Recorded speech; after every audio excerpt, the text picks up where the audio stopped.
vai acabar. Quem vai acabar somos nós, os humanos. Bem-vindo a mais um episódio do Não Sei Filosofia. Estamos começando uma nova série aqui no podcast sobre o tema Teorias da Conspiração e vamos trazer alguns episódios falando sobre algumas dessas teorias que fazem tanto sucesso na internet. Aproveitando o calor do momento, hoje vamos tratar do aquecimento global e o fim do mundo. Não se esqueça de seguir, curtir e compartilhar o podcast, lembrando que a gente está no Spotify e também no YouTube.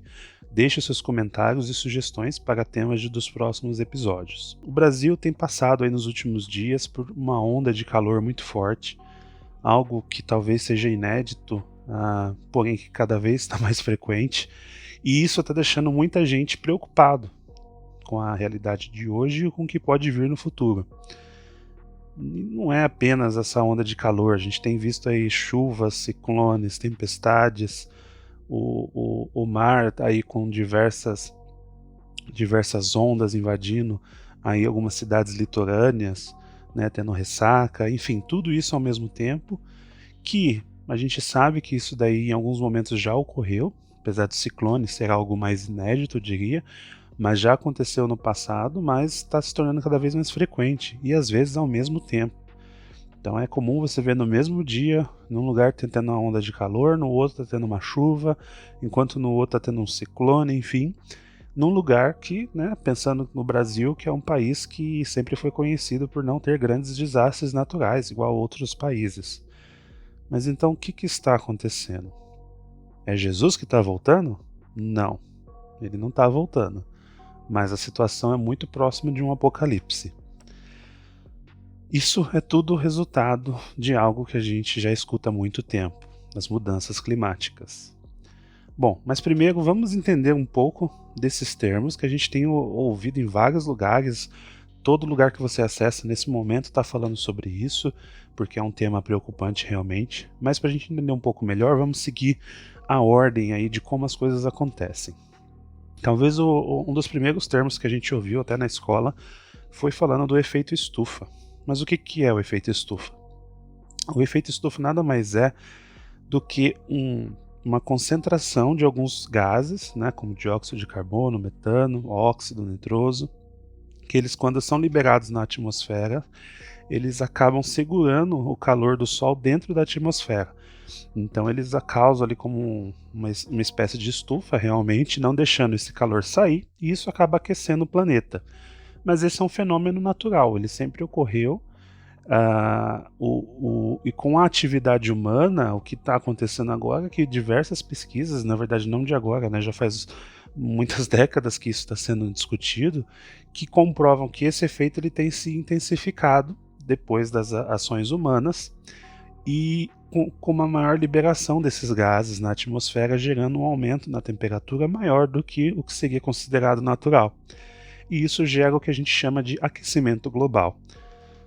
O aquecimento global, por sua vez, ele tem consequências. Então a gente está falando de alterações mais duradouras, de aumento de temperatura, que acaba alterando os padrões climáticos globais. E com o aumento na temperatura média, isso pode intensificar ondas de seca, ondas de calor, de frio ou de chuva, derretimento de geleira, aumento no nível do mar, entre outras coisas. E isso gera o que a gente chama então de mudanças climáticas, então uma série de mudanças no clima. Mais recentemente também tem um outro termo que muitas pessoas estão utilizando, que chama-se ebulição global. Então, o que acontece? Existem alguns dados mais recentes que mostram que o que os cientistas estavam prevendo de aquecimento global talvez estivesse errado.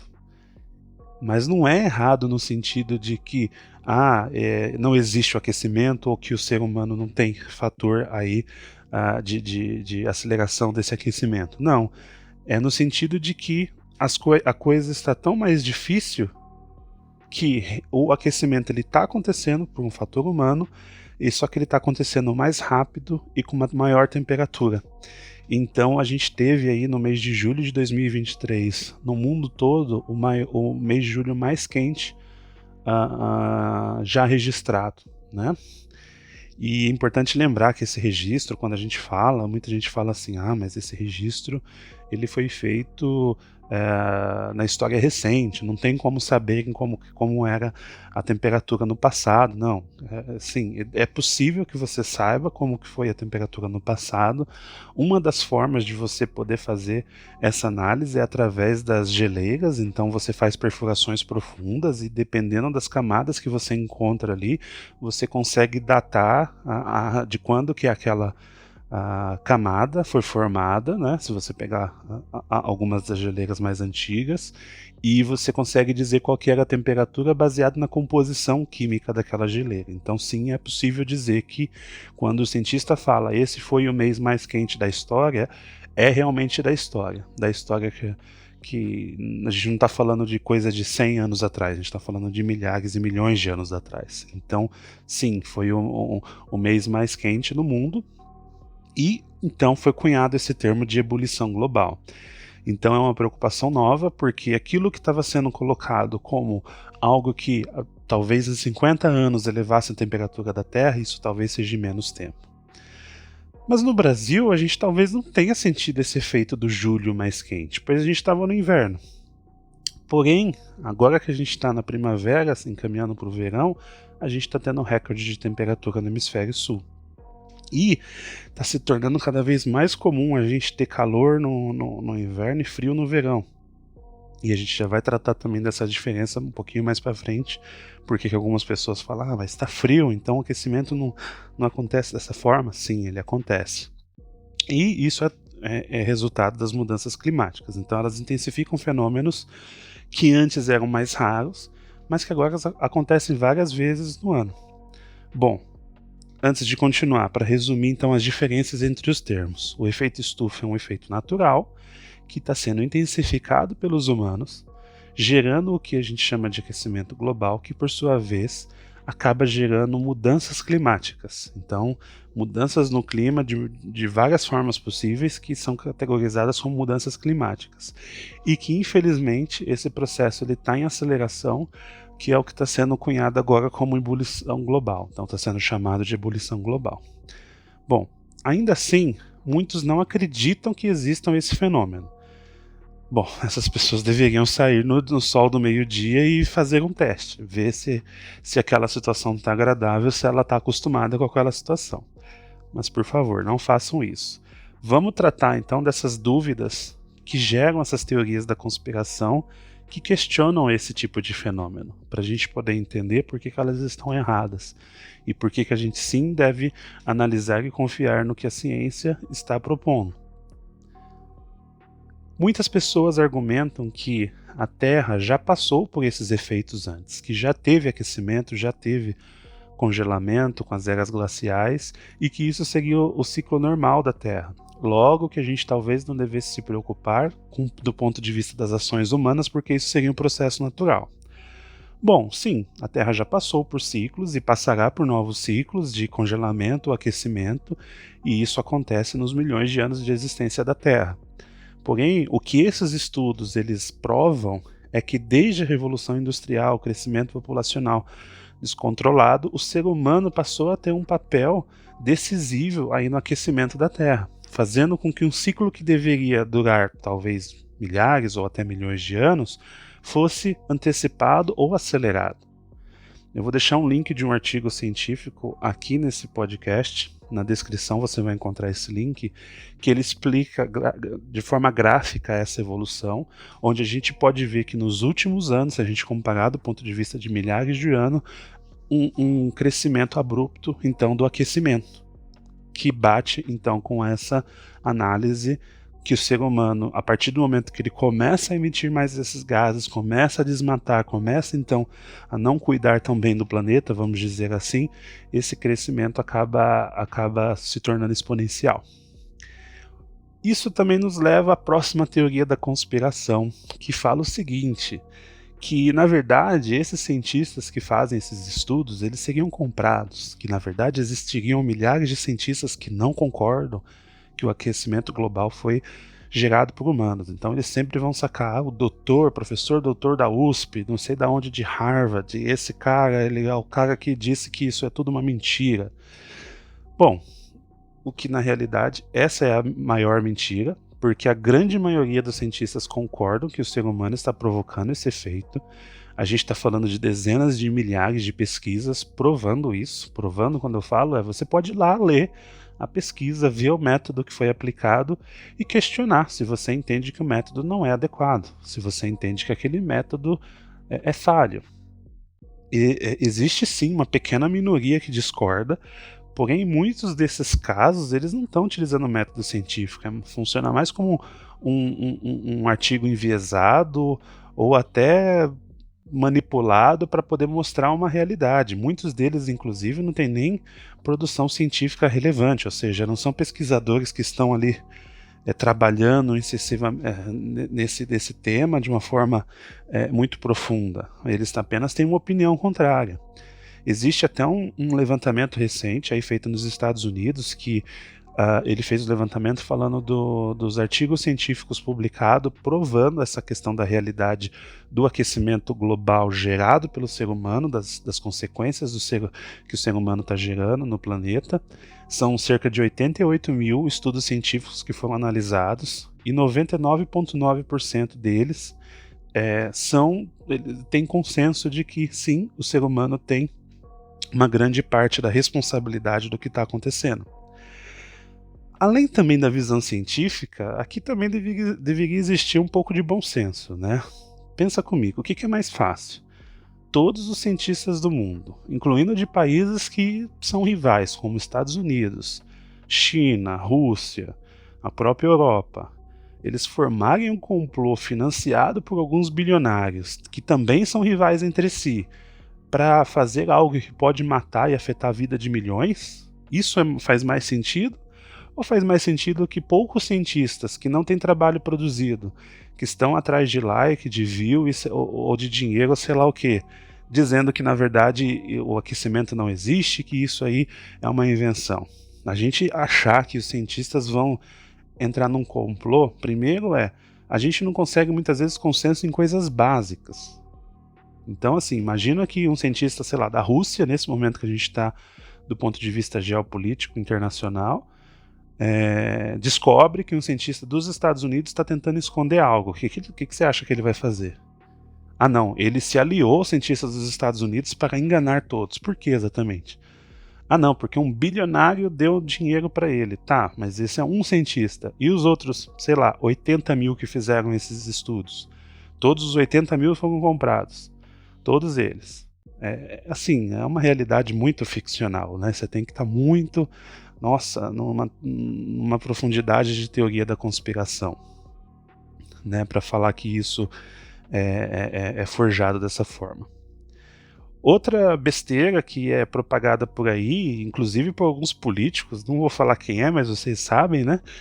É que quando a gente tem aquelas ondas de frio fora de época, ou aqueles frios, quando a gente tem um frio recorde no Brasil, e isso aconteceu alguns meses atrás, que isso aí era prova que o aquecimento global não existe. Afinal, se aquecimento global está fazendo frio, logo não está tendo aquecimento? Não, isso não tem nada a ver com a realidade. Isso, na verdade, seria uma espécie de evidência anedótica. Nem seria evidência, mas enfim. Mas uma evidência anedótica é quando uma pessoa usa uma experiência pessoal dela e tenta transportar isso para a realidade exterior, sem fazer nenhuma análise, nenhum experimento. Então não é porque fez frio em um dia e aquele frio foi muito frio que naturalmente o aquecimento, por chamar aquecimento, não existiria. Não, o aquecimento é uma série de fenômenos, né, como eu já expliquei aqui. E na realidade acaba sendo o inverso. Quando a gente tem uma onda de frio severa e fora de época, isso pode indicar que as mudanças climáticas estão aumentando, estão influenciando mais em coisas que eram raríssimas, agora se tornam mais frequentes. Então toda vez que a gente vê um clima mudando fora de época, a gente fala, nossa, o clima tá doido. Um dia que tá no inverno, tá fazendo um calorzão, quando tá no verão tá fazendo frio. Isso pode ser uma consequência direta dessas mudanças climáticas, né? Então, de forma simplificada, quando a gente escuta que uma onda de frio está se formando no Brasil, Geralmente ela vem do sul, né, considerando geograficamente a posição do Brasil, então ela vai vir da região antártica principalmente. Existe ali uma circulação contínua do clima, vamos dizer assim, né, ondas de frio com ondas de calor no mundo, do ponto de vista geográfico, a depender da época do ano. Como a gente está no verão, essas ondas elas teriam mais dificuldades de chegar, então uma onda de frio no verão ela tem mais dificuldade de chegar ali no Brasil como um todo. É óbvio que na região sul, mais próxima da Antártica, ela vai chegar mais fácil, enquanto na região nordeste vai demorar mais para chegar, ou não chega, dependendo da época do ano, se for verão. Então, essa é o que deveria acontecer, vamos dizer assim, enquanto no inverno ocorreria o oposto. Quando essa frente fria consegue chegar numa época que ela não deveria, quer dizer que tem um desequilíbrio. Então as massas de ar quente e de ar frio elas estão num desequilíbrio a ponto da massa de ar frio conseguir chegar numa época que ela não deveria chegar. Porque em uma parte do mundo está acontecendo então um evento diferente de aquecimento e aquela parte do mundo vai ficar mais fria. Então é uma consequência de um desequilíbrio quando isso acontece, muitas das vezes. Ainda assim, existem algumas dúvidas que são legítimas. Então, por exemplo, muita gente fala, não, mas essa onda de calor não tem a ver com aquecimento global, tem a ver com El Niño ou com Laninha, que são fenômenos, né, atmosféricos naturais. Sim, o grande motivo da onda de calor do Brasil atual está sendo o El Niño, o efeito do El Niño, que é um fenômeno natural. Ele ocorre geralmente a cada 5 ou 7 anos, e o resumo desse fenômeno é que ele aumenta a temperatura do Oceano Pacífico e próxima à zona equatorial do mundo, né? Isso acaba por intensificar ali algumas alterações climáticas. Então, por exemplo, quando ele está bem ativo, é comum que você tenha seca em algumas regiões e chuva em outras regiões. Então, no Brasil, geralmente, ocorre mais seca no Nordeste, enquanto no Sul ocorre mais chuva no Sul e no Sudeste. E é comum você ter ondas de calor, porque ele não deixa, então, que essas massas de ar frio cheguem onde deveriam chegar. O que está acontecendo agora é uma potencialização desse efeito. Então algo que deveria acontecer de uma forma bem espaçada está acontecendo de uma forma mais frequente. O fenômeno Laninha, ele é o oposto do El Niño, então ele causa um resfriamento ao invés de um aquecimento do oceano, então ele causa um resfriamento e ele inverte a realidade. Então as chuvas, por exemplo, elas vão mais para o Nordeste e as secas ficam mais no Sul e no Sudeste. Se você olhar alguns anos atrás, talvez você se lembre que o estado de São Paulo, por exemplo, e outras regiões do Sudeste, teve uma seca absurda. Então ficou ali numa situação muito crítica, quase falando de racionamento, porque não chovia.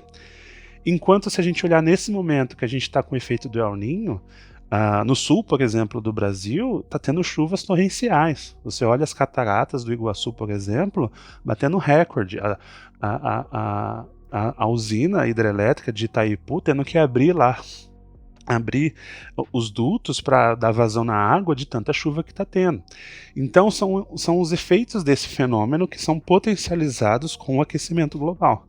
Então o que era para ser algo que acontecia a cada, 5 ou 7 anos, acaba acontecendo numa frequência diferente e numa intensidade muito maior. Com o passar dos anos, isso vai ficar mais intenso. Então a gente não vai ter mais esses intervalos para que ocorram esses fenômenos, né? Bom, mas e aí? A gente tem alguma solução? É possível reverter esse processo? Esse é um assunto extremamente complexo. É possível dizer que não existe um consenso de como a gente poderia fazer essa reversão. E primeiro, se ela é possível em 100%, ou se a gente já passou de um ponto de não retorno. Existe um grande debate aí entre os cientistas em relação a isso. E aí, relembrando aquele ponto que a gente falou no início, né? Os conspiracionistas, eles sempre falam, não, mas se existe aí um complô global, os cientistas junto com os bilionários estão fazendo um complô, estão conspirando para enganar a todos nós. Perceba, esse seria o momento que a gente precisava que existisse um complô como esse, para que a gente agisse para mitigar os efeitos do aquecimento global, das mudanças climáticas. Só que a realidade é outra. A realidade você tem países como os Estados Unidos e a própria China, que dependem muito da sua indústria, que dependem muito de combustível fóssil, que dependem muito então de manter a sua economia como uma das principais, forçando para continuar com a poluição, continuar da mesma forma, e aí você tem também os contrapesos de onde isso vai nos levar. Existe, por exemplo, uma discussão muito forte de como que essas ondas de calor, essas chuvas intensas, tudo isso vai transformar a geografia e a geopolítica do mundo. Pense bem, se você está no Brasil, você está numa região, ou que tem muita seca como o Nordeste, ou que tem muita chuva como o Sul, que está acontecendo nesse momento. Daqui a algum tempo, as pessoas vão ter que se mudar daquela região porque aquilo vai ser insuportável. Mas ao mesmo tempo você começa a ter ondas de calor.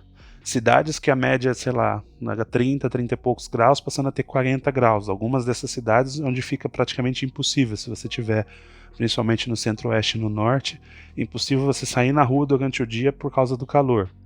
As pessoas já não conseguem trabalhar. As pessoas dependem, por exemplo, no Brasil, muito da agropecuária. Então elas não conseguem nem plantar e elas não conseguem nem cultivar gado. A plantação de soja, por exemplo, ela não vai sobreviver da mesma forma.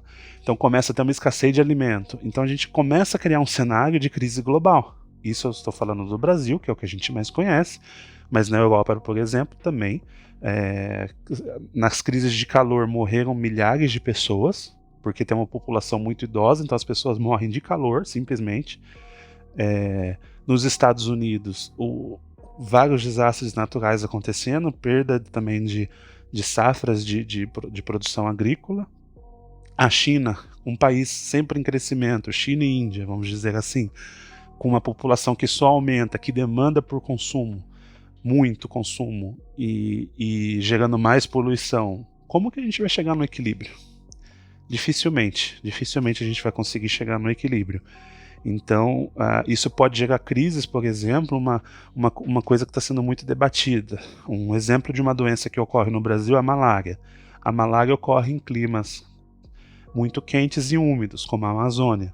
A partir do momento que você tem outras regiões do Brasil também ficando mais quentes, a chance dessa doença começar a afetar essas outras regiões também é grande. Então você gera uma crise de saúde pública. Existem discussões nesse momento em que a dengue, que é uma doença geralmente de países tropicais, como o Brasil, por exemplo, ou outros países que tem esse clima mais quente e úmido, vai passar a ter, e já teve alguns casos no ano passado confirmado, em regiões da Europa, onde no verão começou a ter casos de dengue, ou mesmo nos Estados Unidos. São países que não têm esse tipo de doença. Então isso acaba criando situações que não existiam antes.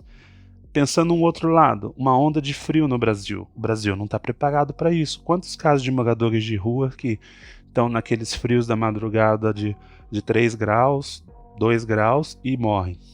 Isso numa situação em que a gente está tendo uma crise que pode virar uma crise alimentar, uma crise de saúde e uma crise de clima, tanto no calor quanto no frio, gera um cenário muito preocupante para o futuro. Então sim, a gente precisa melhorar. O que a gente precisa fazer? Bom, algumas das medidas mais básicas é aquelas que a gente já conhece. A gente precisa reduzir a utilização de combustíveis fósseis, que geram aquecimento, ter energia mais renovável, a redução do desmatamento, redução de queimadas, tudo isso que pode gerar efeitos. E é difícil porque a gente está falando, por exemplo, mas vamos comprar um carro elétrico e a situação está resolvida. Não, se uma pessoa comprar um carro elétrico não faz efeito. A gente tem que ter uma ação assim, como que o país vai se preparar? O Brasil está indo na contramão. A gente está aumentando o imposto sobre carro elétrico. Deveria ser o contrário. Mas o carro elétrico sozinho não resolve. Sim, temos que pensar em energia renovável. Já temos o exemplo da hidrelétrica, que são uma forma de energia renovável, mas que também depende do clima. Se a gente está com seca, como que a gente vai fazer essa energia funcionar? Aí a gente acaba tendo que apelar para outros tipos de energia mais clara e não renovável, como a termoelétrica, né? Seja utilizando carvão, que também gera problemas nessa questão do efeito estufa. Então é complicado. Do ponto de vista cultural, eu posso dar o exemplo aí da Europa, que existe uma consciência coletiva muito forte da questão ambiental. Então em tudo que você vai fazer está sendo falado, isso aqui está gerando tanto de carbono, isso aqui você está ajudando de tal forma. A maioria dos carros ou já é híbrido ou já é elétrico, então tem uma visão muito forte em relação a isso. Os Estados Unidos nem tanto, né, considerando aí que, apesar deles terem aí uma evolução muito grande na questão dos carros elétricos com Tesla, esse tipo de coisa, ainda é um país, né, assim como a China, que tem a preocupação mais forte com a sua própria economia, e no Brasil, onde esse tema é pouco debatido. Talvez com essa onda de calor que fez as pessoas sofrerem, isso comece a ser um pouquinho mais acreditado, né? Que os cientistas passem a ser ouvidos cada vez mais, que não seja apenas enquanto dura o calor. Até porque, nesse momento, esse calor vai passar, mas no ano que vem tem de novo. E cada ano que passa, isso daí não vai ser mais algo cíclico de anos, e sim de meses, talvez de dias.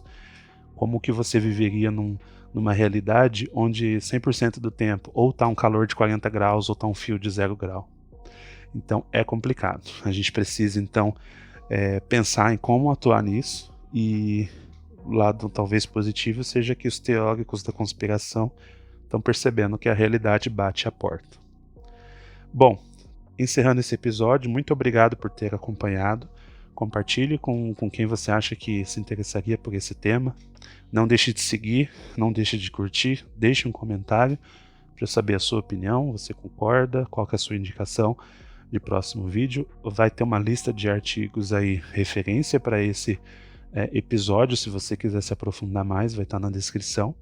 Obrigado por ter acompanhado até aqui e até o próximo.